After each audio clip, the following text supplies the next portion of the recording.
दोस्तों नमः शिवाय। मैं डॉक्टर अंशुमन जोशी फिर से आयुर्वेद की एक चर्चा में, मतलब ये बेसिकली आयुर्वेद की चर्चा नहीं है, ये आम जो चल रही है बाहर वो वाली चर्चा है। परंतु उसमें आयुर्वेद पर्सपेक्टिव क्या बोलता है, मैं उसके बारे में आपको बताना चाहता हूँ। देखिए, एक केस हमारे पास में आया है ज्योति मौर्य और आलोक मौर्य का। इसमें कोई जज करने वाली बात नहीं है। ज्योति मौर्य जी को बाद में किसी और से प्रेम हो गया, इस वजह से उन्होंने आलोक मौर्य जी को छोड़ दिया। ये एक बहुत साधारण सी बात हो सकती थी अगर इसमें ये वाला एंगल ना आया होता कि ज्योति मौर्य जी ने उनके ऊपर दहेज का आरोप लगा दिया या उनसे ये कह दिया कि ये मुझसे, मतलब पहले तो ये भी कहा कि आलोक जी झूठ बोल रहे थे। परंतु यहाँ पर एक इंपॉर्टेंट चीज और है कि आलोक भाई ने इसको कैसे टैकल किया, जिस पर हम लोग का ध्यान नहीं जा रहा है। देखिए दोस्तों, आलोक भाई ये जानने के बावजूद कि ज्योति जी और उनका प्रेम, मनीष दुबे को ही बोला, उनका प्रेम प्रसंग चल रहा है, उसके बावजूद उन्होंने बहुत टाइम तक इस वाली बात को अपने अंदर छुपाए रखा।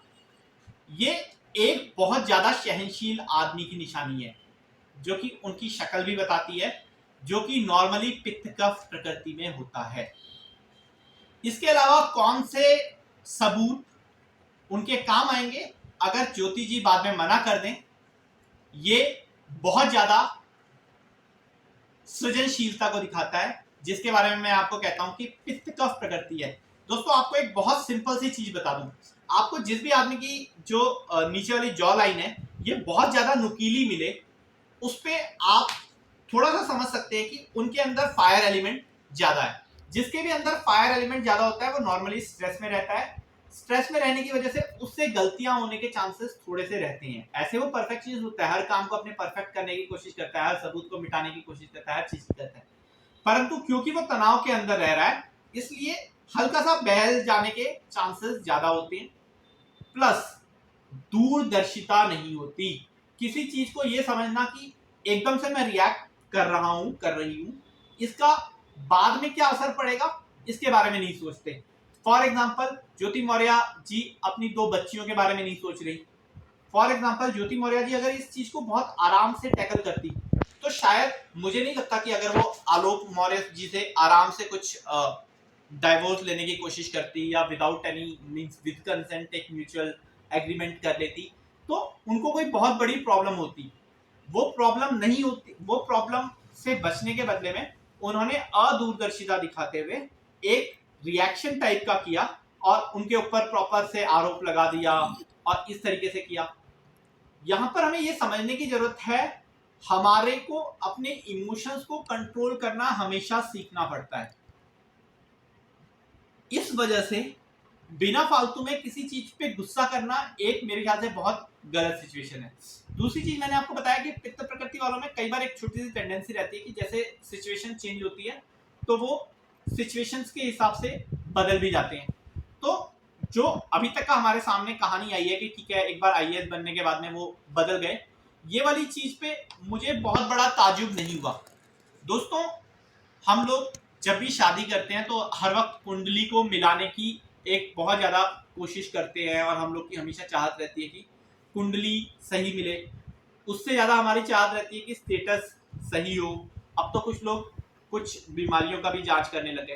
परंतु मेरे ख्याल से अगर आप किसी की प्रकृति को समझेंगे तो क्या होगा कि आप लोग उसे सेटिस्फाई कर पाने में ज्यादा कामयाब हो पाएंगे, क्योंकि लास्ट में तो हस्बैंड वाइफ का जो रिलेशनशिप होता है वो एक बहुत म्यूचुअल अंडरस्टैंडिंग पे चलता है।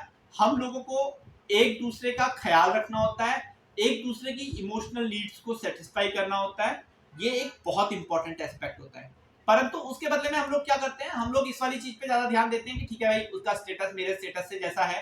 भाई, स्टेटस कल को बदल भी सकता है, और अगर स्टेटस नहीं भी बदला तो भी आपके साथ अगर वो आपके जैसे हो जाएंगे, भले ही वो आप गरीब घर में जाएं, वो अमीर घर में आए, वॉट एवर इट इज। दूसरी चीज जहां पर हम लोग देखते हैं कि क्या वो पढ़ी लिखी है ज्यादा। दोस्तों, पढ़े लिखे होने से आपके इमोशनल होने का कोई लिंक नहीं होता। जो ज्योति मौर्य जी थी वो आईएएस क्लियर करके बैठी हुई है। आईएएस मतलब वहां पे आपका अच्छी तरह इमोशनल आईक्यू भी चेक किया जाता है कि आप किस लेवल तक इमोशनल हैं, कितने इमोशनली स्टेबल हैं, क्या है क्या नहीं है। लेकिन उसके बावजूद प्रकृति कहीं ना कहीं अपने रंग दिखाती है। इसलिए जब भी हमारे कोई भी हम लोग किसी भी तरीके के संबंध कर रहे हैं, शादी टाइप के संबंध में हम लोग जा रहे हैं, तो उस वक्त हमें पक्का ध्यान होना चाहिए कि क्या प्रकृति के हिसाब से दोनों की कंपैटिबिलिटी है या नहीं है। और इसमें क्या इंपॉर्टेंट है, इसमें एक चीज याद रखिएगा, पित्त कफ प्रकृति वाले आदमी के इमोशनल होने के ज्यादा चांसेस होते हैं as compare to plain pitta person. अगर प्लेन पित्ता पर्सन है, आप उसको कम सुविधाओं में लेके आ रहे हैं, तो मेरे ख्याल से उसके लिए स्टेबलाइज हो पाना थोड़ा सा मुश्किल होगा, क्योंकि पित्त प्रकृति ऐसी है जो हमेशा ये देखती है कि मैं किस सिचुएशन में हूं, उसके हिसाब से मुझे रिएक्ट करना चाहिए, क्योंकि उसमें एक बहुत यादें, बहुत इमोशंस का एक बहुत इंपॉर्टेंट रोल नहीं होता। और इसमें कोई अच्छी या गंदी बात नहीं है। अक्सर पित्त प्रकृति वाले लोग हमारे लिए बहुत ज्यादा फायदेमंद होते हैं। For example Ajit Doval ji, sorry for example आप हमारे विदेश मंत्री जी को देख लीजिए।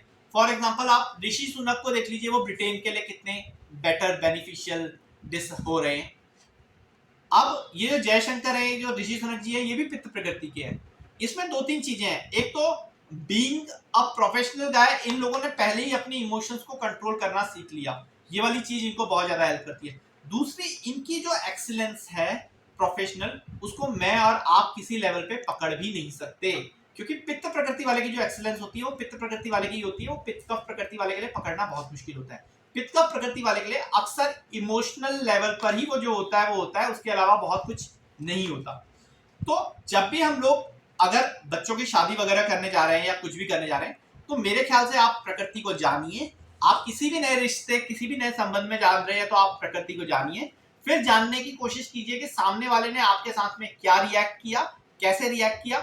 ये आपके झगड़े, ये आपके छोटे मोटे तनाव को घटाने में बहुत ज्यादा हेल्प कर सकता है। वैसे तो पित्त कफ प्रकृति है या पित्त प्रकृति है या पित्तवात प्रकृति है, ये बहुत ज्यादा आपकी किसी से डील सेट करवाने में भी बहुत ज्यादा हेल्प करता है। लेकिन ये कैसे करता है, इसके बारे में हम लोग बाद में बताएंगे।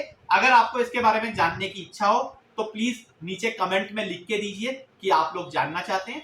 और अभी तक का के लिए इस न्यूज अपने विचारों के साथ मैं आप लोगों से विदा लेता हूं। नमः शिवाय, जय गुरुदेव, जय आयुर्वेदा, जय धन्वंतरि।